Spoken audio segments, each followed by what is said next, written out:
that's a memory storage device. This itself. I know, it's amazing. This is an amazing place. Oh, this brings back memories. Look at this thing. Must have taken up a whole room. Yeah, this is the monster computer that I started with. Massive tape drives everywhere. Your time with the 360 is a slice of your history, but actually the story is longer, right? Well, it is, because I did my degree in computer science there. Yeah. And then worked in artificial intelligence in a graduate role. Then at Auburn did graduate work in software engineering, computer science. And then eventually got my doctorate with a minor in computer science. And in between there, working in software systems in the Air Force and on space systems, the whole gamut. Yeah. So you lived through all kinds of changes in this technology from the beginning of your undergraduate years right on through to your doctorate. That's exactly right. And that's why I'm here. That's why we're talking. Yeah. We're at this incredible computer history museum with all of the artifacts that show us the progression of this amazing technological revolution that's occurred. Right. And no one would question that. Yeah. I mean, we have the artifacts, we have the history, the historical statements, but when we move back to origins, and this is your expertise, we have artifacts and we have historical documents, but all of a sudden we have radically different opinions of what those artifacts and that history says. Radically different. In fact, you're looking really at what are competing paradigms, a term that I first encountered as a 19-year-old art school dropout reading Thomas Kuhn's classic, The Structure of Scientific Revolutions, which revolutionized my own understanding of science. And you gain a vision from that book of science as a creative human enterprise where assumptions can't be escaped. And depending on the assumptions that you choose, you can end up with very different narratives. So we've got data, we've got evidence, we've got, in effect, artifacts, but those pieces of evidence are being interpreted in very different ways depending on the assumptions that one makes. So really, science isn't just about the evidence, it's about how you interpret that evidence. So these competing paradigms will put you in very different places depending on which one you're in. So it comes down to paradigms. Oh yeah. A paradigm governs really everything that you think about a particular subject. It provides this global framework. So this room, for example, we've got so-called mini computers here, but really they're not mini at all in terms of our current paradigm. Yeah, today, right? Yeah, this. Yeah. Right? So really, to understand this question of origins, you really need to begin by looking at the governing paradigms, the two major views that we currently have about the history of life and the history of the universe. And what are those? On the one hand, we have the conventional paradigm. This is the view that the universe began a long time ago in a very simple state, and by strictly physical processes developed gradually and continuously into all the complexity that we see today. Galaxies, stars, planets, cells, animals, human beings. It's one long continuous story from a very simple beginning to today. That's one view. The second view we can call, let's say, the historical Genesis paradigm. Strikingly different. First of all, you've got recency. Right? This is not happening over a very long time. It's happening relatively recently, and it begins in a state of functionality where it's working already. You've got organisms present, they're doing what they need to do. You've got planets and solar systems already operating, brought into existence, really within a very short span of time, simultaneously. Homo sapiens is present right there, right at the start. So those two views contrast really at every point, and their key features are also very different. It's not hard to see there's a radical difference between those two in terms of time. Right. What else do you see is contrasted here between these two paradigms? To me, the most striking difference is what kinds of causes are operating. So in the conventional paradigm, it's physics running the show. Physics through chemistry, influencing biochemistry and then biology. All the change that's happening is coming bottom up from fundamental, undirected, mindless physical processes. They're doing everything. In the historical Genesis view, underlying everything is mind, is intellect. A purposeful intelligence is bringing things into existence. That's a profound difference. Another key difference is the actual sequence of events.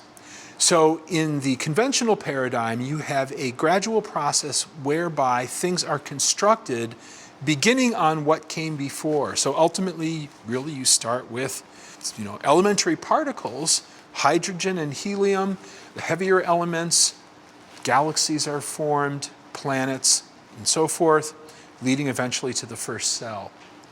It's a continual process of gradual transformation. With the historical Genesis paradigm, you have a transcendent intelligence, God acting in space and time to bring things into existence, in a sense, discontinuously. And that pattern gives you discrete events in space and time that aren't strictly flowing one from the other.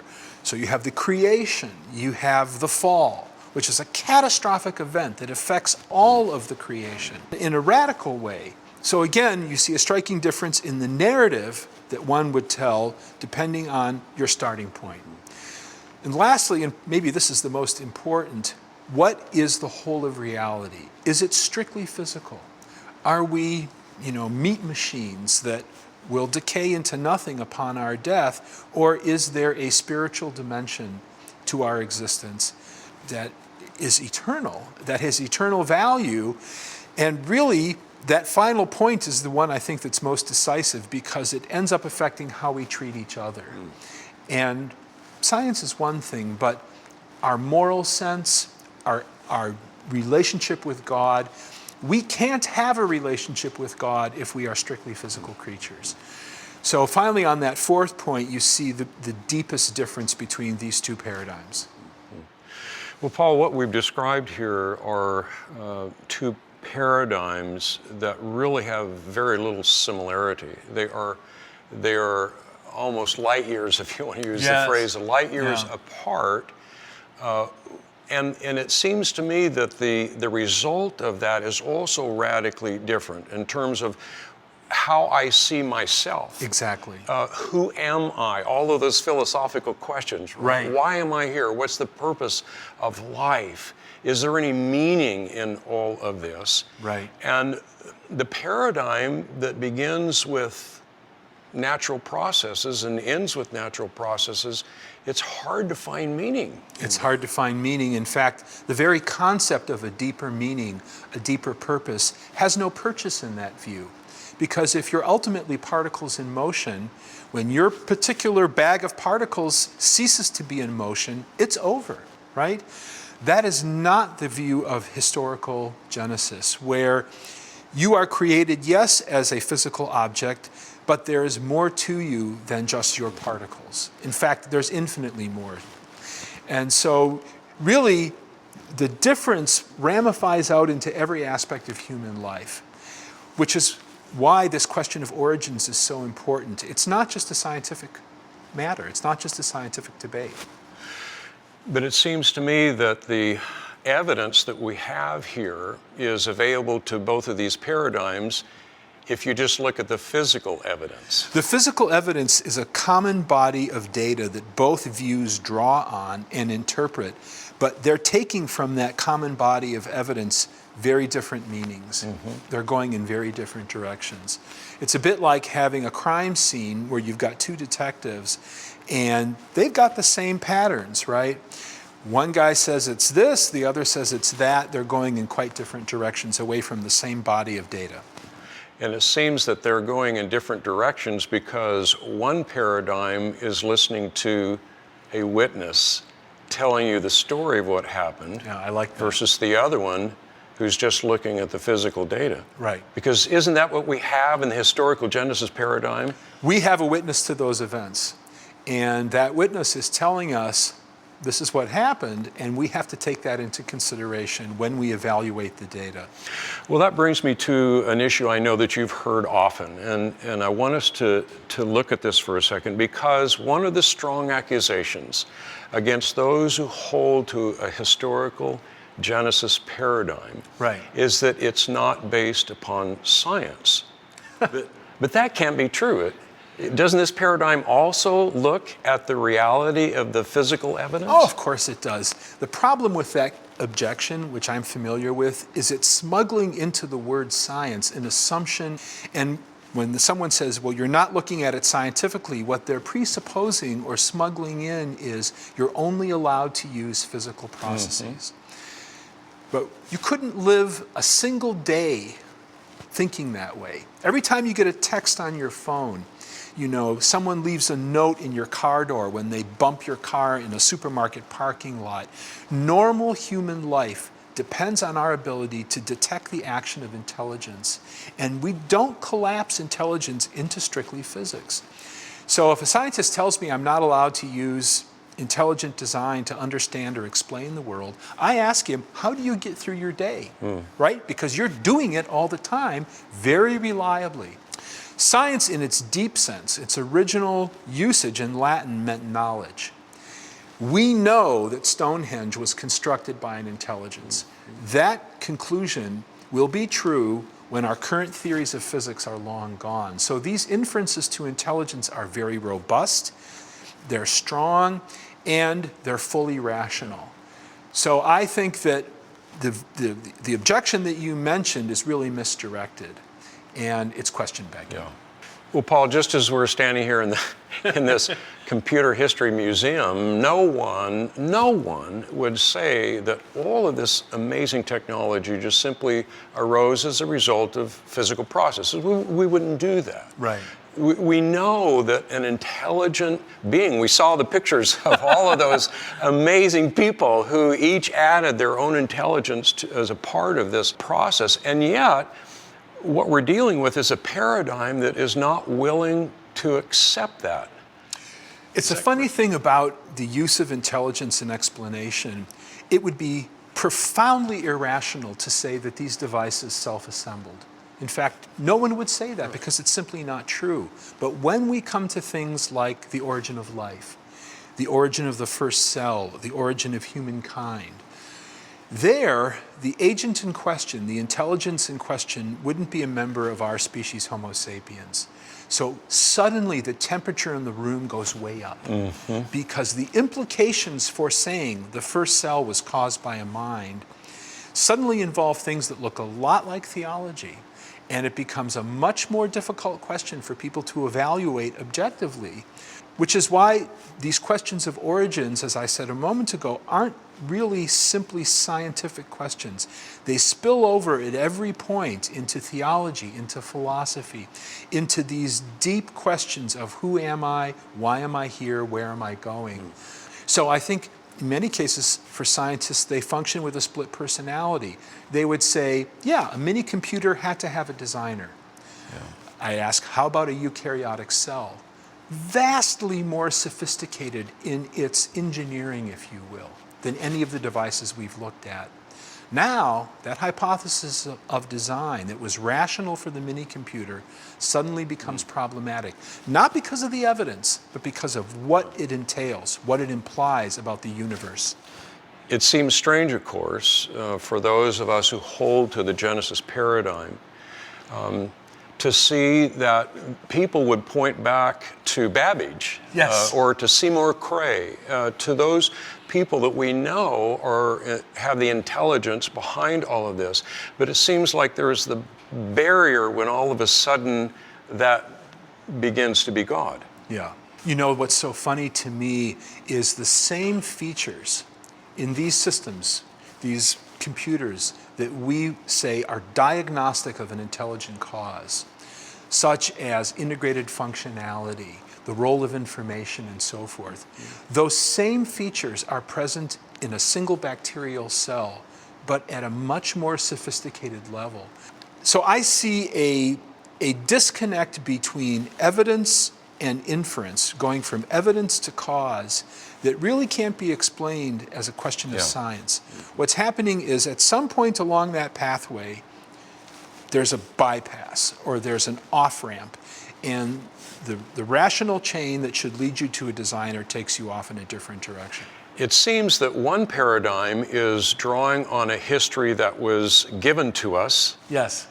And another paradigm is constructing that history. Is that how you see that? Well, it's constructing that history under a set of constraints. The history can only appeal to physical processes. So, if in reality a designer or creator did act discretely in space and time, they can't detect that because they've ruled out that possibility from the start. If you look at a puzzle and decide that certain answers are unacceptable to you, it really doesn't matter what the evidence is. You're never going to discover those answers. So if you begin doing your history with an assumption, I'm only allowed to use this restricted set of strictly physical causes, you will be unable to discover the true history if the true history involved in intelligence. Well, Paul, the reason this becomes serious is that we're not talking about a history of just boiling water at a certain temperature. Right. We're talking about a history that deals with the origin of the universe.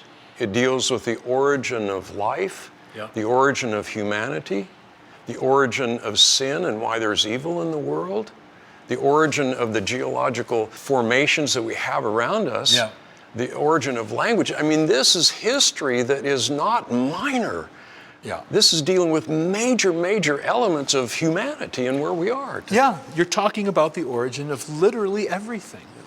And I think if we zoom out from that and say, well, what really is the difference between these two paradigms? It isn't a question of science on the one hand versus religion on the other, because both of them are scientific in the sense of looking at a common body of data. Really, at the deepest level, the difference is two competing views of history. What is the true history of our cosmos? And in that light, I think it makes a lot more sense to look at them as paradigms that draw on different accounts of history with different implications.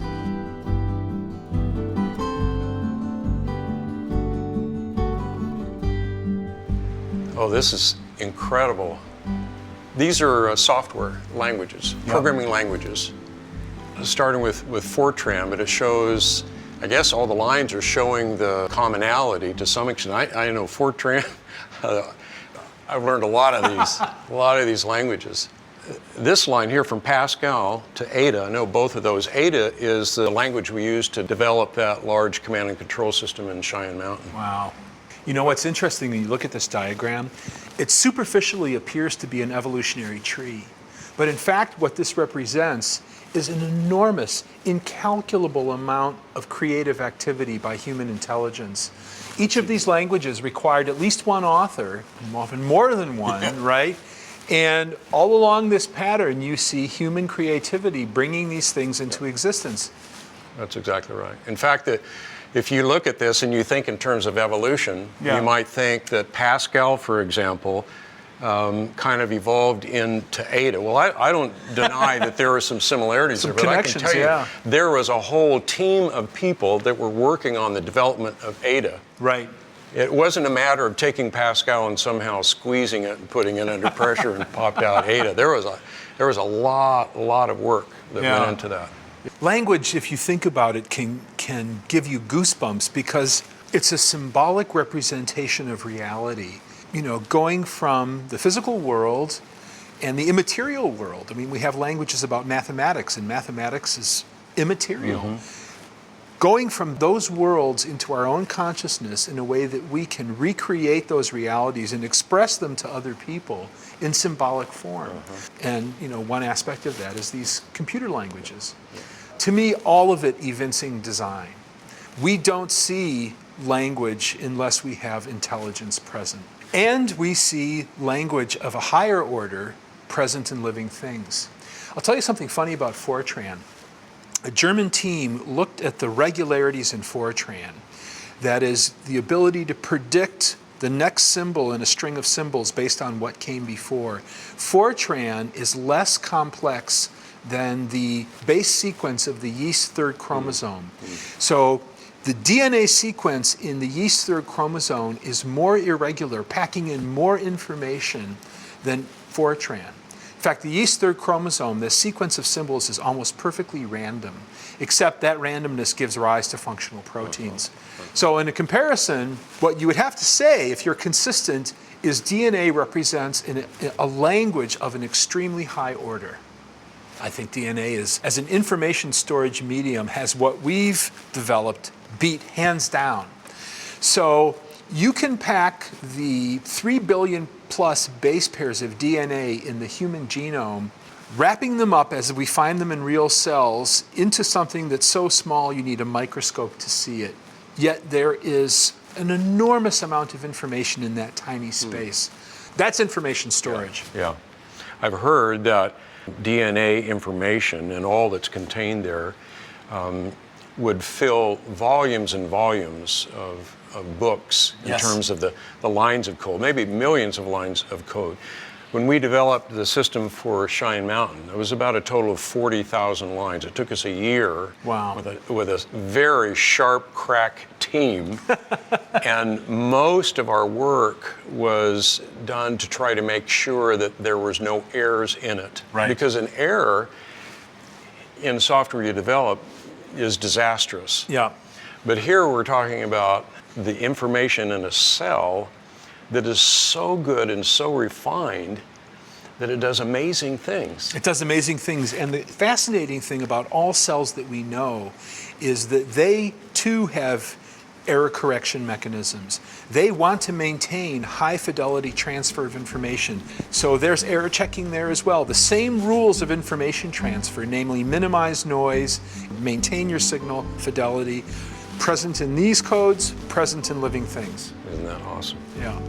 Awesome.